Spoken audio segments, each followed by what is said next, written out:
Hello everyone, this is Dr. Mayur Rao. Welcome to my YouTube channel. I'm here with my new video, that is MCQ quiz on questionnaire design and scales.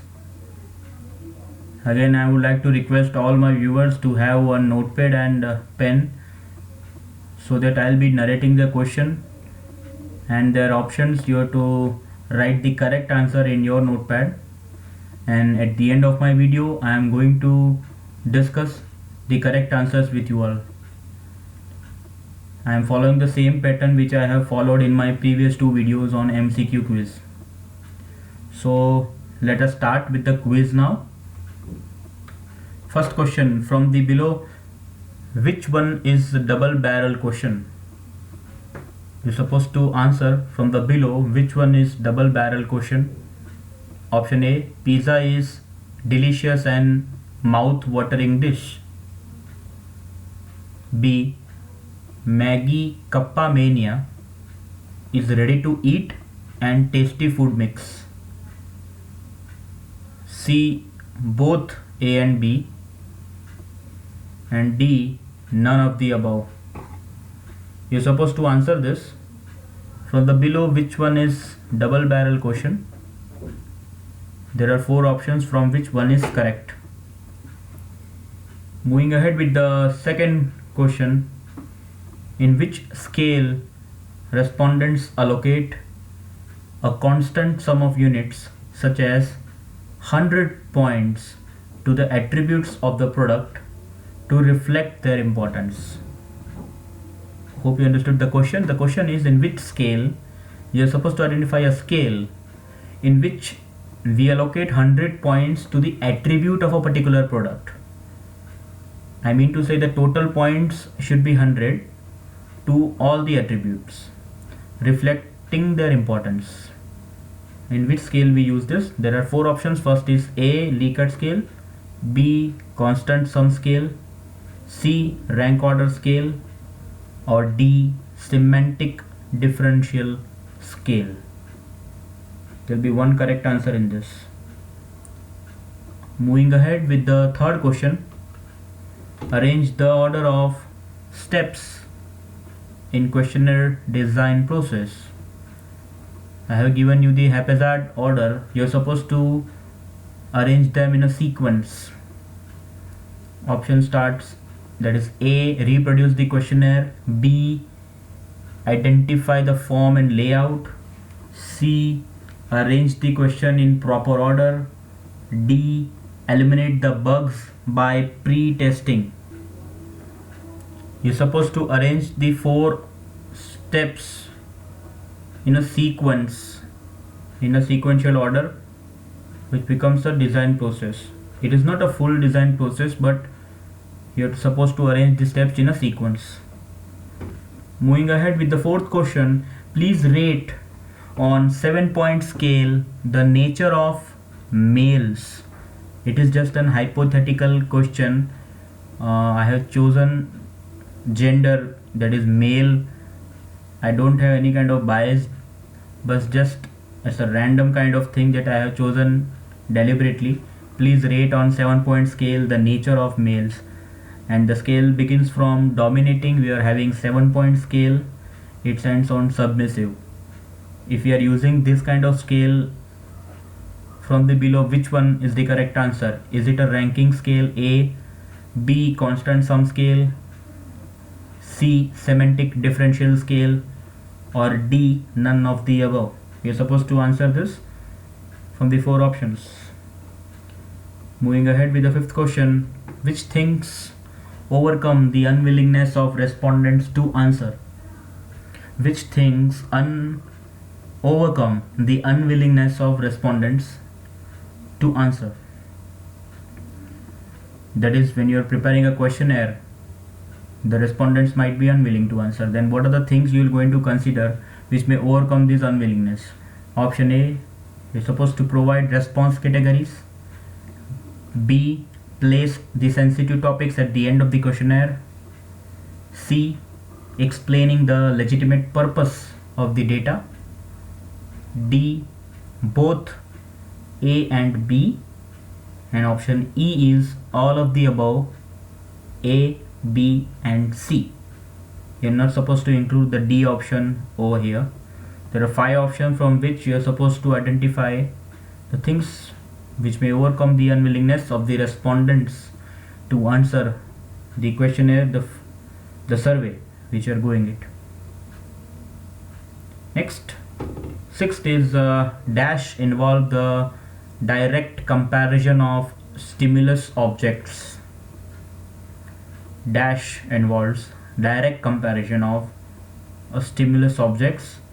You're supposed to answer the correct one from the 4. A. Rank order scale, B. Likert scale, C. Staple scale, D. Semantic differential scale. You're supposed to identify the scale which involves the direct comparison of stimulus objects. Moving ahead with the 7th one, from the below, which is not the category of structured question. Which is not the category of a structured question? Option A, dichotomous question. Option B, multi-choice question. Option C, open-ended question. Or option D, both A and B, that is dichotomous and multi-choice question. But you are supposed to identify which is not the category of structured question from the options given below. Moving ahead with the 8th one, if you are given with a current ratio, we know it very well, it is a one kind of financial ratio. Under the ratio analysis, if you are given with ratio, that is current ratio information, which level of data is this? Option A, is it a nominal level? Option B, ordinal. Option C, interval level. Or option D, it is a ratio level. You're supposed to identify the correct answer from the options. Next, moving ahead with the 9th question, identify whether the question framed below is correct or not. You're supposed to identify whether it is correct or not. If it is correct, you're supposed to write A. If it is incorrect, you're supposed to write B. Question number 1, do you think the distribution of hand sanitizer is adequate? Do you think the distribution of hand sanitizer is adequate? It may happen that you might not use certain kind of words or certain kinds of things in a particular question. It may be vague, it may be unambiguous. So on the basis of that, you're supposed to identify whether the question is correct or not. Second question, how many earning members are there in your family? Framing this question is correct or not. 3, which brand of the soap is used by your family? You're supposed to identify whether it is correct or not on the basis of the question asked, with how it is framed, the things which has been used in a question. 4th one, rate your shopping experience at Amul Greens on 5-point scale. Amul Greens is a initiative by Amul at Anand level. You're supposed to identify whether it is correct or not, where you are supposed to rate the shopping experience on the 5-point rating scale. It says strongly satisfied, bit satisfied, satisfied, dissatisfied, and strongly dissatisfied. Also, you are supposed to look at the options which is there where you are going to rate it. So consider the options also while deciding whether the question is correct or not. Moving ahead with the 10th one, number served only as a label for identifying objects is done at which level of data? When the number is served only as a label for identifying the object, it is done at which level of data? A, nominal level, B, interval level, C, ratio level, or is it D, none of the above? From the 4, 1 is correct answer. Moving ahead with the 11th one, from the below, which is not included as good feature while reproducing the questionnaire. You're supposed to identify which is not included as a good feature. There are various good features while reproducing the questionnaire. You're supposed to identify which is not from the options given below. Option A, instructions to be placed as close to question. B, usage of the staplers to attach the number of papers in a particular questionnaire. C, average paper quality usage. D, having a professional appearance. Or E, both B and C. From the 5 option, you are supposed to identify the correct answer. Moving ahead with the 12th one. Which factor should be considered in overcoming the inability to answer by respondents? There are chances that respondents might not be able to answer. So in this case, we are supposed to identify the factors which may overcome this inability. So in this question, you are supposed to identify those factors. Factor A, can the respondents remember? We have to think like this. Option B, is the respondent informed? Option C, can the respondents articulate? D, all of the above. And I mean to say A, B or C. And E, none of the above from A to D. You're supposed to identify the factors to be considered in overcoming the inability to answer. So this was all about my 12 MCQ based quiz on questionnaire design and scales. I hope you might have written the correct answers and you are eager to know the correct answers. So let us discuss the correct answers now. Okay, we are here with the first question from the below. Which one is double barrel question? I have given you two statements. Pizza is delicious and mouth-watering dish. B was Maggi Kappa Mania is ready to eat and tasty food mix.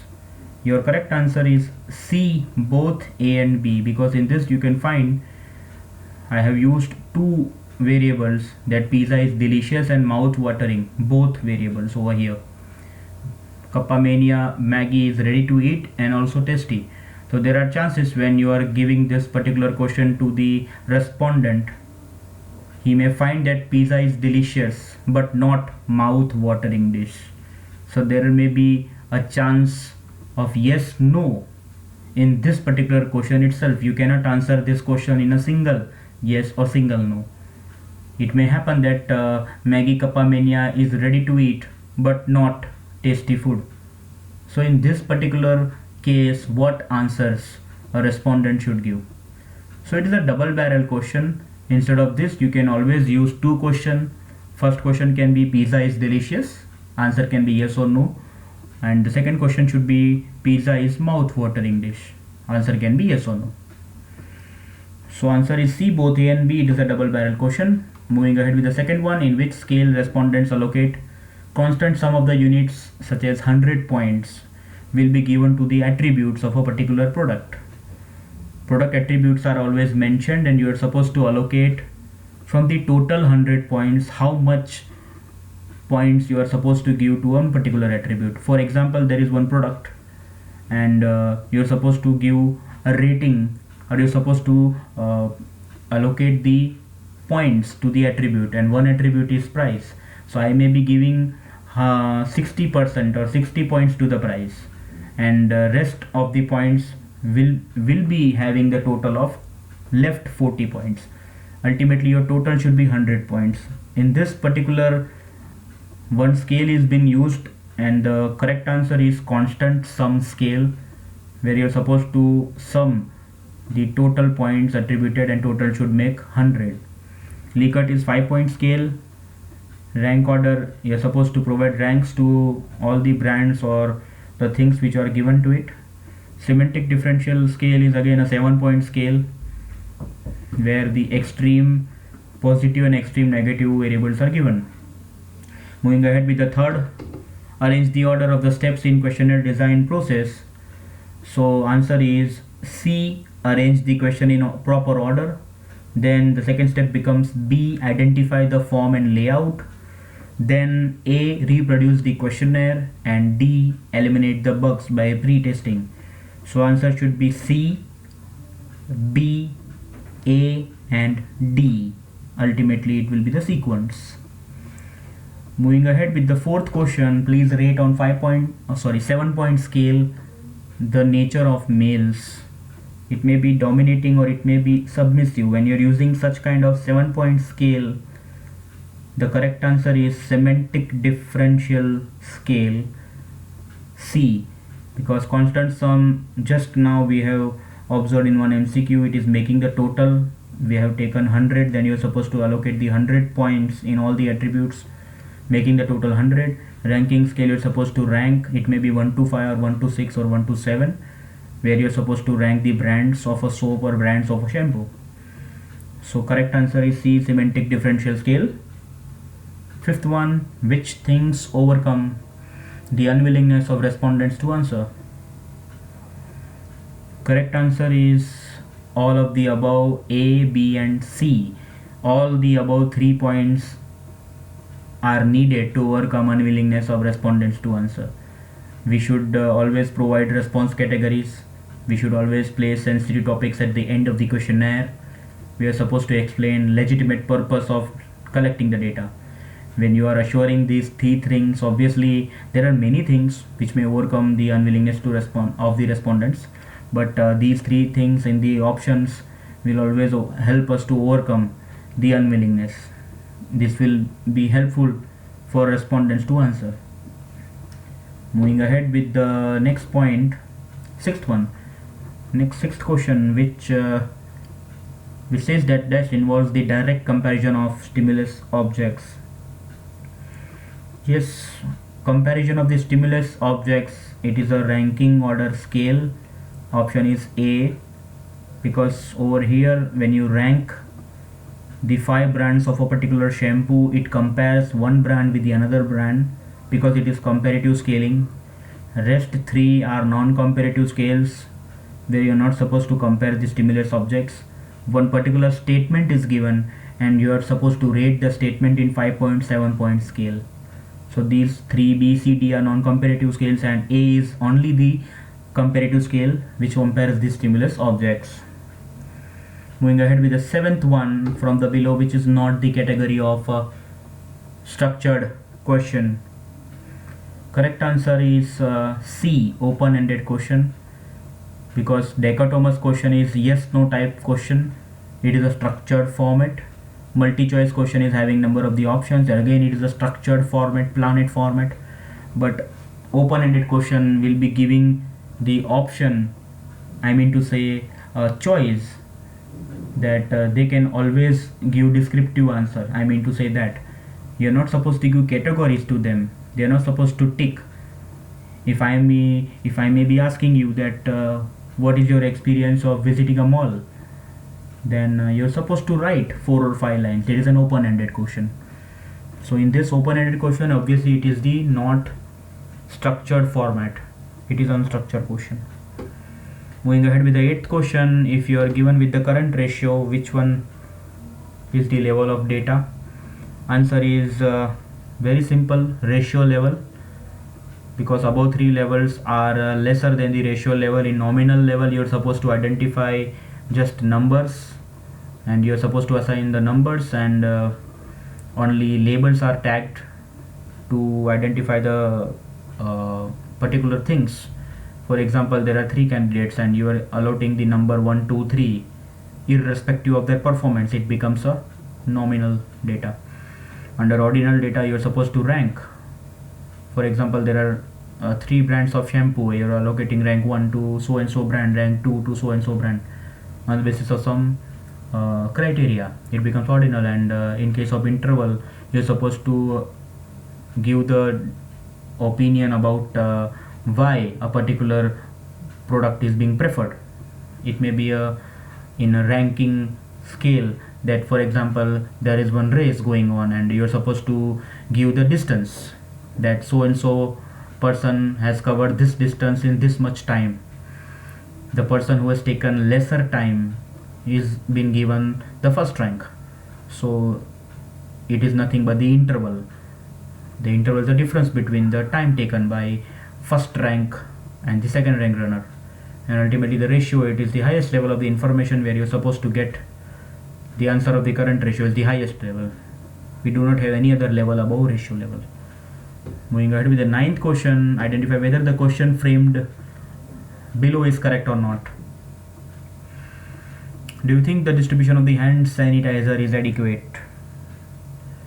That is incorrect form of question, because using such words, it is adequate or not, it is not appropriate, because we are supposed to write in a very easy way that whether the hand sanitizer is available to you when you are having the demand of hand sanitizer. I mean to say, you are supposed to write in a format which is talking about my own self only. I cannot comment on the distribution of hand sanitizer on the overall basis whether it is adequate or not. I mean we need to clarify, if I am talking about my own self, when I go to a store, it is available or not, I can comment on that.